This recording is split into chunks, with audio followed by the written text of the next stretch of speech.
Hey there, it's Rachel from All About the House. I previously shared a tutorial on how to make images for your blog for free using Canva, and basically how to create a pinnable image. So this was the design in the last video tutorial, which I'll include a link below this video if you want to go watch that one. So that is one of the designs that I use for my blog post, where I basically just do text on my signature rainbow stripe background.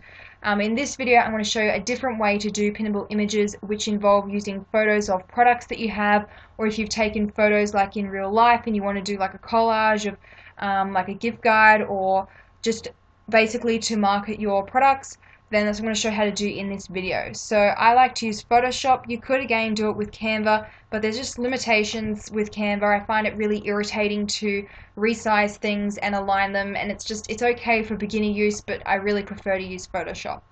So go File, New in Photoshop, and then you can choose whatever dimensions that you want. I typically tend to go with 400 pixels wide by 1500 high. Sometimes I'll make it a bit shorter if I don't have as many images to fill out the whole height of it. But you do want to have it so it's more vertical rather than horizontal. If you have horizontal pins, when people's eyes are scanning left to right when they're scrolling down Pinterest and there's all these pictures, their eyes aren't going to have much of a chance to see yours if you've only got a really horizontal and not a very high pin. But if you've got a very high vertical pin, when people keep scrolling, your image will still keep showing up, so there's a higher chance that they're going to click on it. So that's why you really want to focus on doing vertical pins. So for this one, I'm just going to go with 400 pixels wide by 1500 high. I just leave it at all the default settings that Photoshop has and hit OK. So now you want to locate where the images are saved on your computer. So you could do this with printed out products, or like pictures of them in real life. You could do so many different things with this. What I'm going to do is do an example of these new monthly notes page stickers in my shop, and I'm going to do a collage with a couple of different pictures that I took to promote the new stickers. So I do have another video where I show how I edit my pictures. I haven't edited any of these, but if you did want them, because they look pretty good, but if you did want them to be like whiter, you wanted to crop stuff out, I do have another video which I'll link below if you're interested in watching that one. So this is it's not too bad. The colors are like true to color. It looks alright to me, so I'm not going to bother editing that one. So I upload all of the pictures that I've taken, and then I pick a few, so I'm going to go with that one. You just click on the picture so it's highlighted in blue, left click and drag to drop it into Photoshop, and then press enter to place it. I like to just bring them all in at once and then highlight them all and then rotate them around if they need to be rotated. And then I'm going to go with the version before they are cut out. So if you're just printing them out because it's a printable, so I'm basically showing the product lots of different ways rather than just one product, one picture of the product. So this one's a different one again. So you want to pick pictures that are different. You don't want to do too much of the same because then it gets a bit dull. So I might just go with those three for now. If I wanted to do, I could add in the close-ups as well, like this one and this one here. But for now, I'm just going to go with those three, and I can add more later if I want to. So click on your Move tool, and then you've got the first layer will automatically be selected the last photo you brought into Photoshop. If you hold down Shift and then click on the other bottom layer, that will highlight all of your photo layers, and now you can rotate. So press Ctrl-T on your keyboard, come up to the angle tool and then rotate it. So if I go with 90, that will place it upright, and then press enter. So you can either shrink your images down, or you might want to increase the size of your canvas. I'm going to increase mine, so I'm going to go image canvas size, and then I'm going to go back to pixels, and I'm going to bump it up to 500, and I'm going to keep it at 1500 and hit OK. Cool, so that's showing off the picture a bit better. I might still just reduce them down slightly. So if you press Ctrl-T, keep all of them selected at once, and then left click and drag inwards. Make sure you hold down Shift so that your pictures maintain their proportions, and I'm just going to shrink it down so that it fits within the boundaries of the image. If you decided you didn't want as much white space here, you could always just leave this side dragged out a little bit if you hadn't cropped your images before you brought them into Photoshop, and then press enter when you're happy with the changes that you've done. So now we can move these around and order them in our template here. So I'm going to left click and then move it up. Whoops, that one needs to be rotated again. So let's go with -90. Cool. And cool. So those are upright. So now you can choose what order to place them in. I'm going to leave it in this order here where I've got like a preview of it, and then the printable, and then this one again, because it just makes it a bit more interesting than if you've got like too much of the same showing up. So I'm happy with that. Now I just need to fill in these white gaps. So if you want to select the image without having to come over to the side menu here, because we can see we don't really have any preview, so I don't really know which one is selected. You'd have to keep experimenting, trying to find which layer is the relevant photo, unless you had renamed them when you brought them in. I don't bother doing that because this is just to create a really quick image. I then save it and then I don't need this anymore. So this tutorial takes a while because I go in great detail about what I'm doing, but when you bring them in and you actually create the image, it takes like a minute. Okay, so if you do want to quickly find the photo, just press Control Alt and then left click and it will automatically find that layer for you in the layers menu. Cool, so I've got this one selected now. I'm just going to left click and drag my mouse up to move it to the top of the template, and I'm just going to crop that one a bit so that I get some of that white space back on the side. And I'm going to do the same with this one. Down the bottom, I'm going to bring it down, and I'm going to get rid of this white space as well and move it down a bit. If you wanted to, you could keep that and then add your blog URL, but I'm going to just move it down a smidge because I don't need too much space for the text. Now with this awkward space in between here, what you can do is add text. So I'm going to put like how to use the monthly notes pages of your planner, or you could bring this one down and then crop, so get rid of like the top bit if you wanted to make it shorter. Remember, by going to image, canvas size, and then choosing whatever height you wanted it to be. So in this case, it would be this here that you would reduce. Okay, so I'm going to add my text. So if you click on your text tool and then left click in this space here, when my computer finishes loading, you want to choose a font that is simple and easy to read. So cursive fonts are pretty and all, but making them the main font on your Pinterest graphics is not the right place for them. So cursive fonts should be used sparingly. You definitely want to make sure that the font that you choose is easy to read when people are scrolling, because if it's hard to read, they're just not even going to take notice. So I'm going to make my text black, so just press Control A when you've typed your text and click this button here, and then the color code for black is just simply 3 zeros for RGB, and hit OK. So I'm going to make mine how to use the monthly notes pages of your planner, because that's what the blog post is about. Now obviously the font size is too large, so if you press Control A, it'll highlight all your text and you can then reduce it down. So that doesn't look too bad a size. I might just go a little bit smaller because I don't like my text too close to the sides of my edge here, so that's about a good amount of white space. I'm fairly happy with that, and I'm just going to move this to the next line. Now it's got this big awkward space in between all of my words. To fix that, just go to your characters menu and reduce the line spacing. So I drop it back to say 10. Typically I go with plus or minus 5 with the size of the font. So if my font size is 10, I'll typically go with either or minus 5 off that, so it would be 5-point line spacing, or 15, which is plus 5 on the 10. It depends what font size you're using. For this one that doesn't work, but for most of them that rule of thumb tends to work for me, so you just want to experiment until you're happy with the amount of spacing. So that looks good, I'm happy with that. Now I just need to align it to the center, so click on your marquee tool, left click and drag, so you've got this dashboard appearing on the left and the right, and then hit the center align button, and now I'll move your text into the middle of the template. So I'm happy with the size of my text and I don't want to reduce it anymore, so I'm just going to move this image down a bit.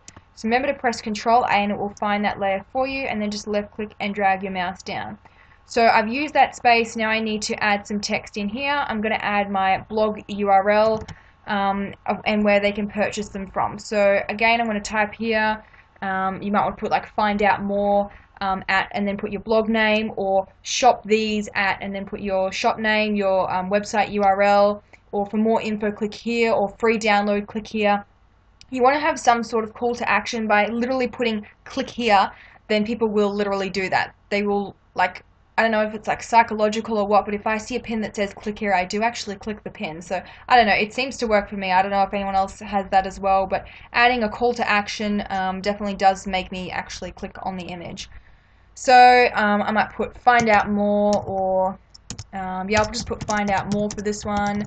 And then I'm going to put my blog URL, which is www.allaboutthehousePrintablesblog.com, and then I'm going to press Control A again and reduce the text down a bit. I'm going to make it quite small because I have a long blog URL, and then let's drag that across. At this point we can see that this is kind of small, so I'm going to actually cut this and put it on a new text layer, so then I can make it bigger. So if we go with, say, 10, that's better, that stands out more. Find out more at this blog URL, and then they can type in the blog URL to find the post, or you could click here to find out more, or more details at whatever it is. The reason that I like to put my blog URL on it is because, yes, when they're on Pinterest, if they click it, it will automatically take them there. But let's say that for some reason the link gets lost, it ends up with a 404 error page on my blog or my shop or wherever the product is sold or whatever I'm linking to.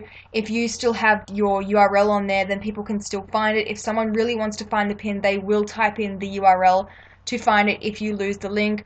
I was an absolute idiot and I updated the blog post title for one of my most popular posts, trying to get it even more SEO optimized, and in doing so I broke the permalink, which meant that it lost the link, so anyone that clicks on that now gets redirected to a 404 error page. But because I have my URL on there, I still get views from that post, and then I also went and repinned it anyway and deleted those pins that I had screwed up. So note to self, never ever update the permalink on your blog post after you have published it.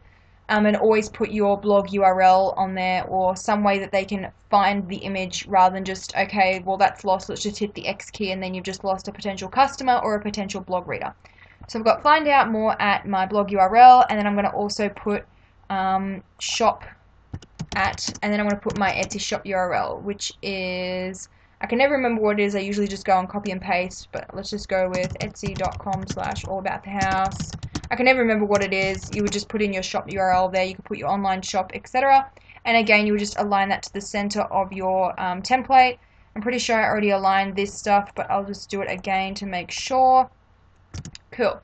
So that looks pretty good to me. So you could leave it like that, or you could add a colored background if you wanted to, so you could reverse it, excuse me, and you could put white text on a black background, or you could draw some colors that you've used in the images. That always looks really nice and cohesive. So if you did want to add a background color, you create a new layer, come over to the shape tool, right click, choose rectangle.